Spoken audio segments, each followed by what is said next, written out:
उसमें जैसे हमें दिया हुआ है, सबसे पहले मैंने आपको बताया कि माइक्रो ऑर्गेनिजम्स क्या होते हैं। माइक्रो ऑर्गेनिजम्स बहुत ही छोटे छोटे क्या होते हैं, कण होते हैं, जीवाणु होते हैं, ठीक है, लिविंग होते हैं, जिनको हम अपनी नॉर्मल आंखों के साथ नहीं देख सकते।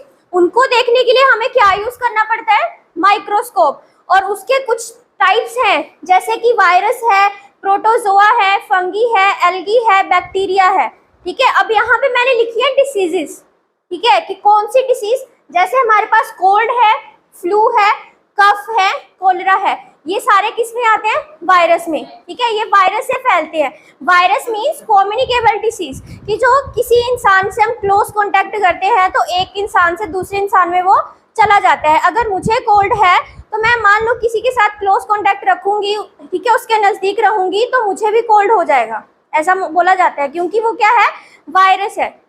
और जो हमारा पोलियो, चिकन पॉक्स, ये सारे भी क्या हैं, वायरस हैं। ये सीवियर वायरस है, सीवियर मतलब जानलेवा टाइप जिसको हम कह सकते हैं, ठीक है।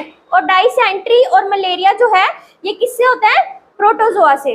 ये भी माइक्रो ऑर्गेनिजम्स की ही कैटेगरी में आता है। और the last one is typhoid and tuberculosis, ठीक है, ये दोनों क्या है, बैक्टीरिया है, फिर भी ये क्या करते हैं, स्प्रेड करते हैं। टाइफाइड को भी अब हमने कम्युनिकेबल डिसीजेस में एडअप कर दिया है, कि टाइफाइड जो है वो भी क्या करता है, स्प्रेड करता है एक इंसान से दूसरे इंसान में, पर ऐसा होता नहीं है। जैसे मान लो कि किसी को बुखार है, टाइफाइड है, ठीक है, अब ऐसा तो है नहीं कि जो उस इंसान उसके साथ रह रहा है उसको भी टाइफाइड हो जाएगा, ऐसा नहीं होता ना। पर फिर भी बोला जाता है कि बहुत रेयर चांसेस है, ब्लड डोनेशन टाइप हो गया, कोई ज़्यादा ही मतलब इंजेक्शन वगैरह लग गया, तो उसमें हम कह सकते हैं कि जो टाइफाइड है वो क्या है, कम्युनिकेबल है। अदरवाइज इतना ज़्यादा पावरफुल नहीं है कि जो कम्युनिकेबल हो, ठीक है।